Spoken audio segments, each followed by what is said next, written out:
extremely honored to be here for this really groundbreaking, wild, haunting film. It's directed by a dear friend of mine who I worked with on The Butler many years ago. And I'd like to bring this wunderkind to the stage. Please, Lee Daniels.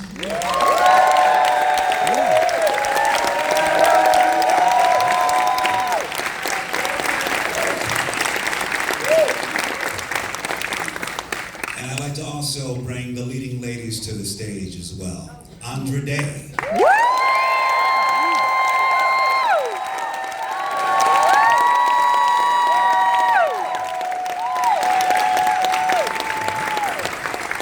And it's not often that we have a legend in the room, but we do. Please, stand up for Miss Glenn Close.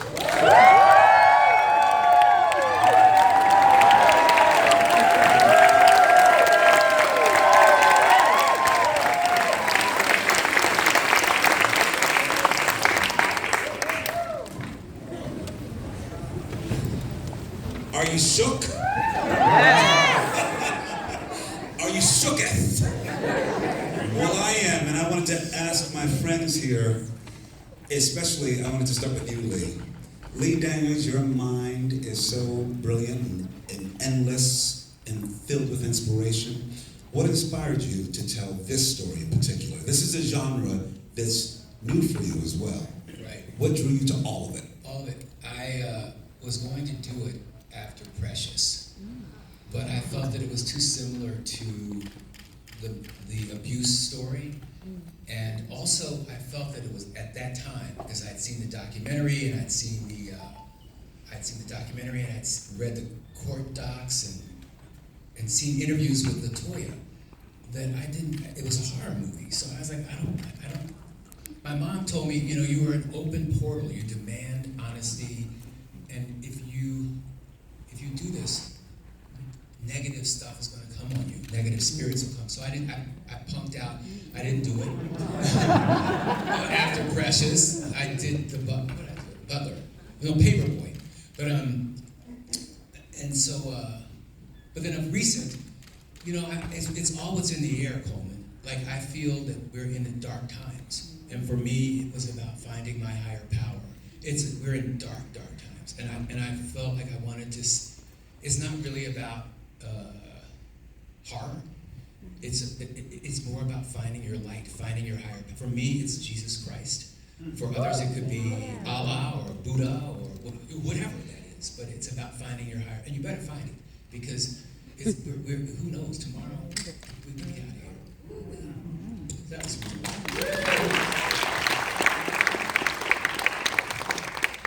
And Andra, we were talking backstage about how, you did such beautiful work and with Billie Holiday. Thank you. Yes. Woo! Directed by this gentleman as well. And you go to some very deep, traumatic places. And then here's another role that really challenges you to go to some really unusual, horrific places as well. What drew you to this role? I think I just really like torturing myself. No, I'm just the first thing that drew me to this role obviously was Lee Daniels. This is home for me. So, whatever he's doing that he wants me to be a part of, I will always be a part of. Because I think God has blessed me with more than one of the greatest directors that we've ever had, but he's blessed me with a family member. And so working with him on Billy, we just gained, it was like a marriage, we just trusted each other. And I trusted him completely, his work and his vision. So for me, once he asked me, I think you asked me about it on the set of Billy. It was like toward the end of filming. And I wasn't exactly in the clear state of mind, so I was like, yeah, let's do everything. Wait, he asked you to do this movie after Billy? Yeah, the first mention of it was at the very end. So he was like, let's just keep going with this movie. Yeah, you know what I mean? First until the end, I was like, horror, oh my God. But no, so I think that was the first thing that drew me to it. But because, as he said, I'm also a person of faith, it was really about prayer. It was about going into everything I do with intention, and so I wanted to do it because of him, but I also needed to pray about it and see that this was something I had peace about because of the subject matter. As a believer, I think if you grew up in any type of church situation, it's always like, don't touch any demonic things, to stay away from anything demonic and otherworldly and spiritual, which, as I've grown up in my faith, I've realized is crazy, because one of the things I heard when I was praying about it was that you have authority over these things. They are under your feet. If you want to be light, you need to shine in dark places. And so that was really what gave me a peace about doing the movie. And just LaToya's character, it's just, she's doing the best she can with what she has. She's fighting not just an entire system, but a nation that, as a black woman, feels often like it's against you. So she's not just trying to be believed, she's just trying to be heard and take up space and be the best mother she can be. And so there's a lot of aspects that drew me to this movie, but the number one was right here, and number two was right here.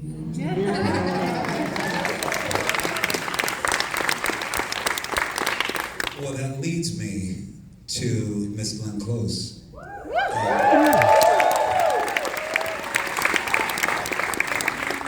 This role is something we have never seen you do. I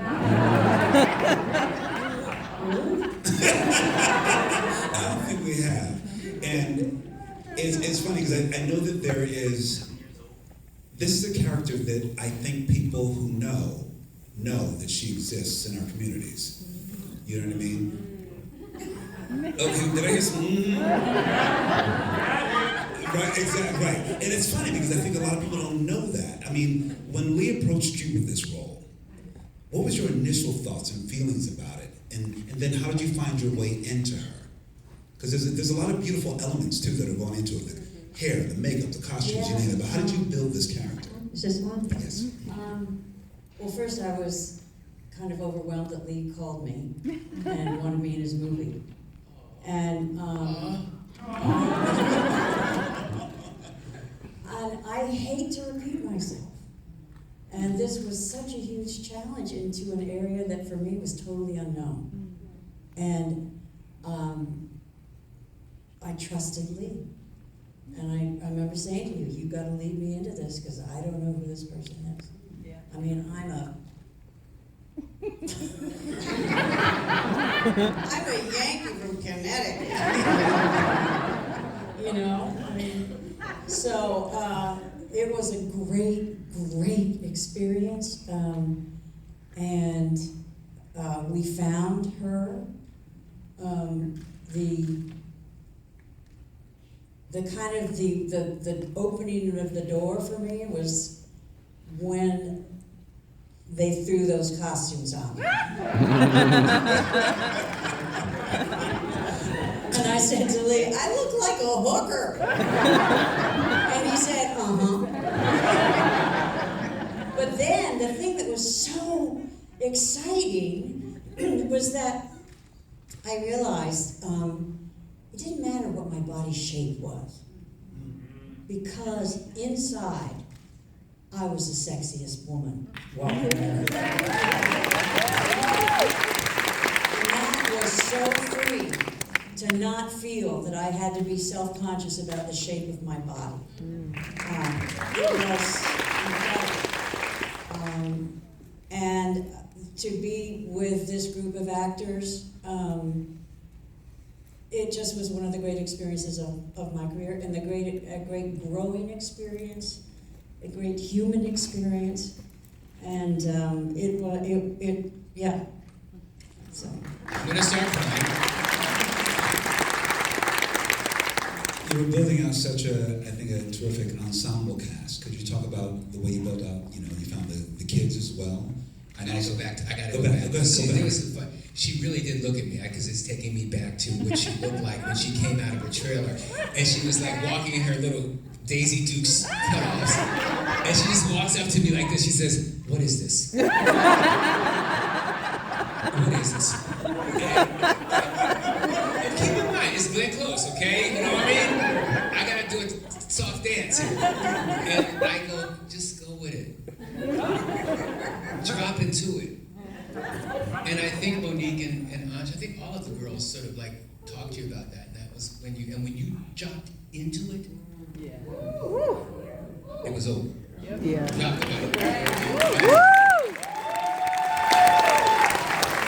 No, I'm going to stay with that because I think this is good. So when when you're having your conversations with your costume designers, your makeup and hair and everything, what were these inspirations? These conversations? Well, these women exist. The thing is that everybody black knows this woman. I think a lot of white people don't know who she is, but she's a fabric of our community that's never been seen before on screen. Yeah. Which is really exciting. And she just did her so much justice. I think that, it was just about her, and then the voice was the thing. The voice where, because I couldn't figure it out, and she couldn't figure it out, and I was getting frustrated, and she was getting frustrated, and then finally, Glenn had the brilliant idea of just listening to Andra. And it's sort of, because you were trying to figure We started in the way, we were starting to talking and, it was scary. But I wasn't going to get up. Listen, guys, we were not rolling until we had her. And it was brilliant, to be, all of the cast embraced her in a way that, she was out of it. This was not her party. And she became the belle of the party. You did, because also I love the scenes with you and Monique as well. The way you all go toe to toe with each other. How did you build that? Was it immediate trust? And how did you guys talk about the characters, talk about the relationships? Take us into your process a little bit. Me? Yeah, you were both of you. You mean this with a baseball bat? Yes.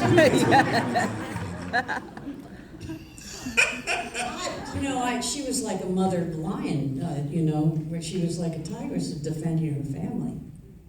That's the way I looked at it. And she was there, and I just felt she was trying to take these kids away. And they're my life. And what I love most is that white women normally run from that girl, you know what I mean? Not her.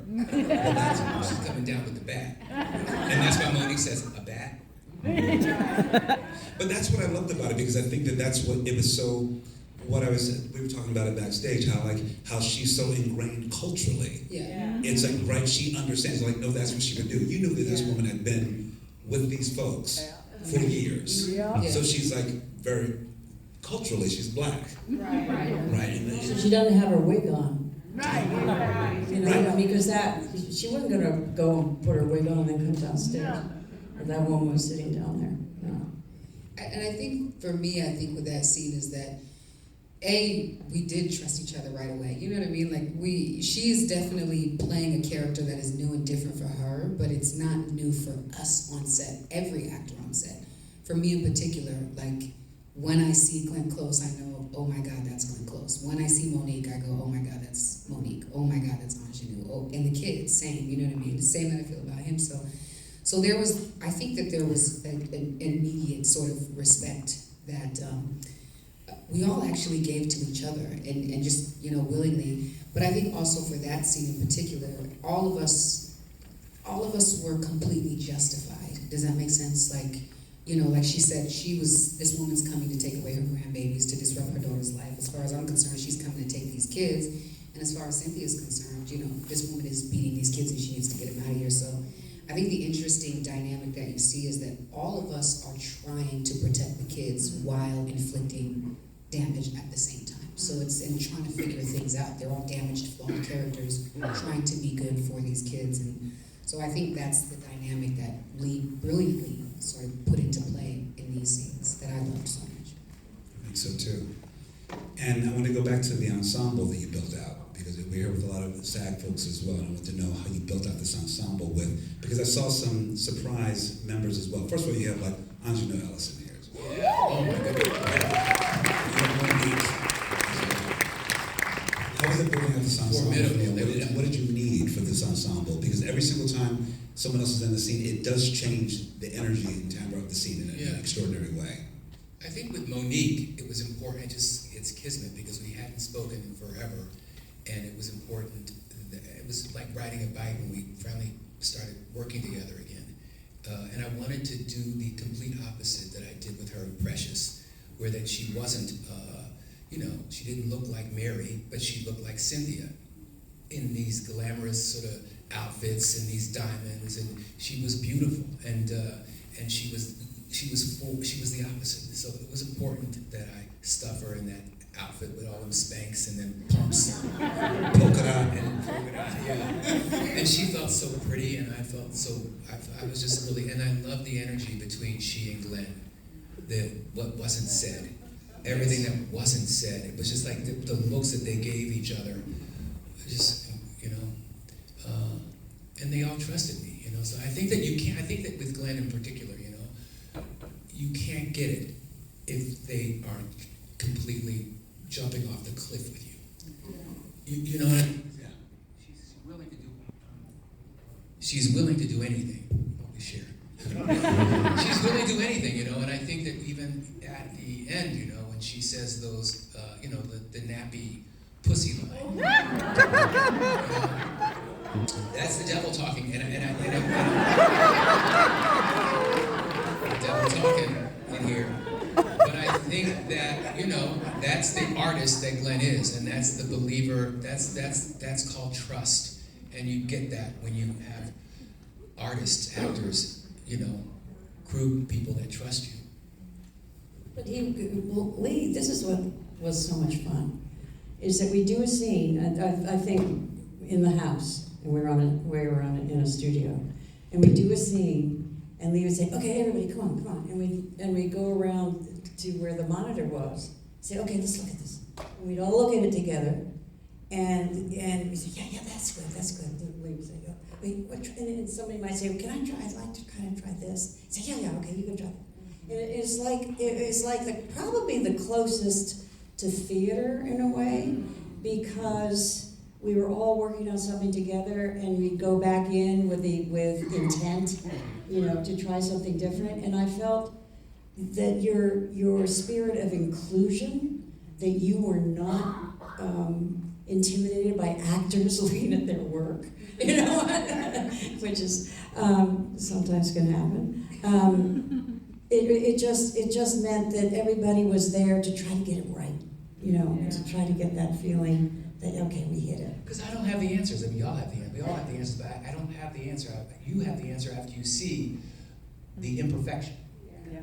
You go, oh, Yeah, I agree with her from both experiences, and I think that is why when you go, oh, they trusted me, that's not for no reason, you know what I mean? It's because we know that when you say cut or you got it, you didn't just get like, oh, I can live with that. You got the most authentic performance, the most amazing version of whatever it is you're looking for. And so I think, as she said, you don't have an ego when you're on set. Your priority is always the performance and the story. And that, it does feel it's much more collaborative in that way. And it does make us trust you, for sure. I think that's the thing that I do know about you, Lee. We work together. Yes, well, the thing I do know about you, and maybe that's what maybe my question is as well, is that you're always searching for the truth and for an honest performance. And you'll honestly just say, strip it down, less. Cut it in half. Cut it in half. Do nothing. Exactly. Do not breathe. Just breathe. But I tell you, I think that years later, I think I told you before, I said that it really affected my work. I started to understand, and I think what you're asking from your performances, which is to just be. To be. Which is why I think also people like your sister shows up in your films as well, right? I saw one of your sisters in your film, didn't I? Girly, yeah. Yeah, I saw Girly, exactly. And did you have some other castmates that I think you have this beautiful blend of artists with you, that people who also give something that you just can't put your finger on that feels extremely authentic. Is that something you're always drawn to? I do. With the professional actors and the sort of the, non-professional. That's you're absolutely right. I'm really attracted to Cassavetes. His work, his rawness, his authenticity, and I think that I don't like the acting. I love actors. I just don't like the acting. Don't do anything. Just people are performing. Right. So it doesn't. For me, being in a movie is one long rehearsal. I mean, it is a rehearsal, every scene, because in theater, you have 4 weeks to perfect your performance, or at least get a shape of it. And then you keep refining every night on stage. Movies, you have 1 day, 2 days, to do a scene, and you can't repeat it. And so that's why I've learned, we were kind of a mind of who this woman was, but then I'm your instrument. It's your vision. And it excites me to try to figure out your vision as much as, that, because it's all in your head. You might not feel it in your head all the time, but it is in your head. So I agree with Andra, when you say you got it, great. It's then you can. It's like therapy up here. What am I doing? Oh yeah, okay. Glenn, what about Alberta surprised you? What did you not know about? Like, as you were embarking on this character, what surprised you? Was there any surprises that you about my character? Yeah. Everything surprised me. Everything. Is there anything about Alberta that you take with you, though? Because I think, we learn from our characters, right? We take a little bit with us. Was there anything you wanted to take with you? One of my favorite scenes is when we're all doing hair. Oh. Yes!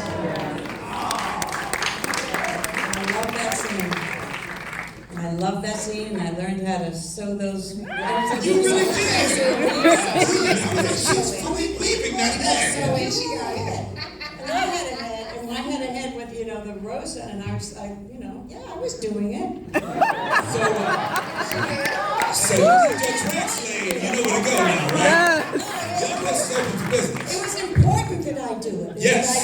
That I knew what I was doing. She learned she had a little curved needle and everything. Just specific. And I tell you, it wasn't easy with those nails. That part, the nails and the weave, the hook and the hook. But what I learned, what I was trying to get at was what defines a family.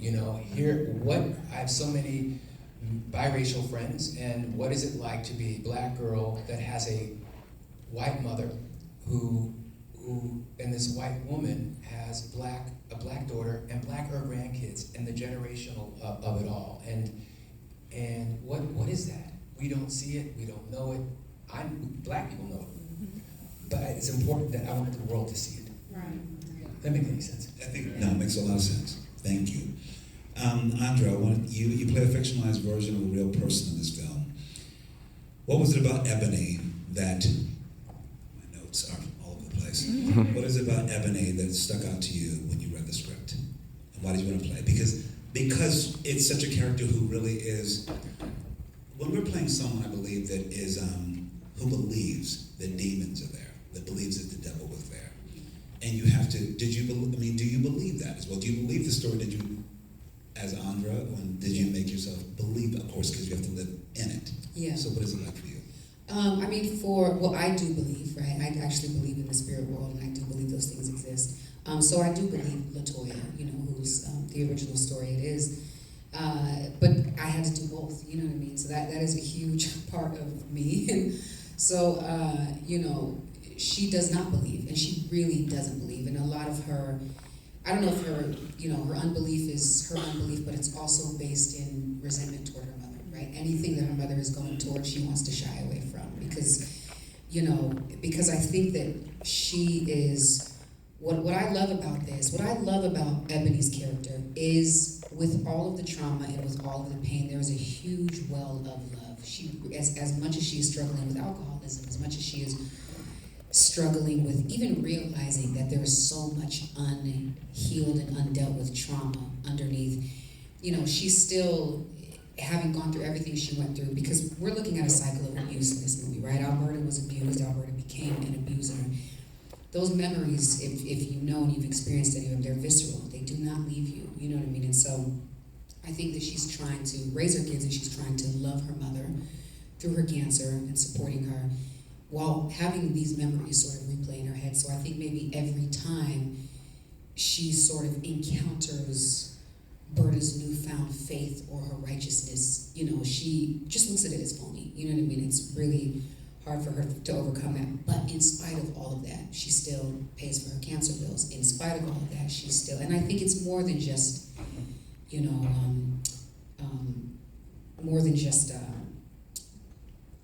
socially appropriate or the proper thing to do. I think she really does love her mother, and I think she still yearns for that love for her mother, and she wants to create a better life for her kids than she had. So I think that her, you know, she even though she does not believe in God in the beginning, she has an unwavering faith in something that she's maybe not aware of. So there were just a lot of layers to her that I was excited to unpack, but I had to deal with some own personal trauma in order to play her. So she was actually more challenging. We talked about this long and said she's more challenging for me even than Billy, because there was just some things that I realized I had to deal with in myself.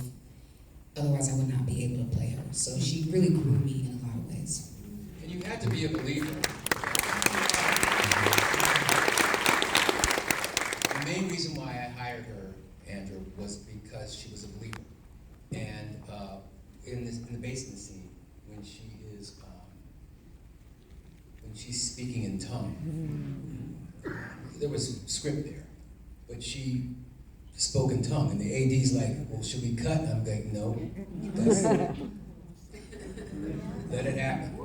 And so that was real. That wasn't my direction. That was her sort of doing her thing. Wow.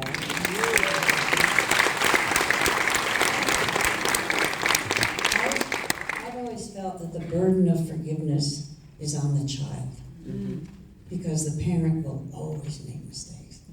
And I think part of Alberta's agony is she's trying to clean up her own life. She has cleaned up her own life, and she's dying for her child to forgive her. And I think it makes for a very moving dynamic, but between the two of us. Because you don't have a right, if I've abused her, even if I had been abused, it has to come from her. And you feel it at the end. I feel that she will forgive her mother. There were scenes that Andra wanted to touch you. She wanted to kiss you and all that. She wanted to touch you, and I just didn't want it. I felt that, you could see the love that was there, and so I pulled away from any niceness you had towards her. I just felt like I could see the love. I think it's really interesting too, because I was thinking about this, and I don't remember where we were talking about this somewhere along this press run. But I think you see the love, and I think there is this, these are two very, very strong women, you know what I mean? So there's like, being 100% vulnerable and transparent is the scariest thing, I think, for us as people to do, right? Like, most of us will probably jump out of a plane and skydive before we will actually really, really make ourselves 100% vulnerable. And so both of them have grown up and lived their lives learning to protect themselves. So there's layers of walls, and so though they're both yearning, she definitely wants Ebony to forgive her, and Ebony definitely wants her mother to love her. I find it very interesting. I was thinking about this the other day. I don't think you ever hear Alberta's character ever truly say, "I'm sorry" to Ebony for all of the abuse and everything. You never do. But it's all of the unspoken stuff in there. They desire it, but there's those walls. I think there was a scene, again, I took it out because I felt that she was apologizing in her own Alberta way. I think she said that. But I felt it was like I didn't want it. Yeah. And same with Ebony. I think she forgave her, as she said. I think she did forgive her mother ultimately in their own way. I think the hardest thing for a human being is to forgive. Yeah, for sure. Because it means it's going to stop now. And that the cycle's going to stop. I forgive you, and I'm not going to do this anymore, and it's so hard. Thank you. You guys, I have one more question, and this is for you, Lee. I'm just curious about this. The playwright Tom Stoppard has said, when you look at an artist's work, they usually have the same questions over and over again. There's something that they wake up and they're thinking about. It shows up in their work. What is this question for you that links your work? gums is lazy today.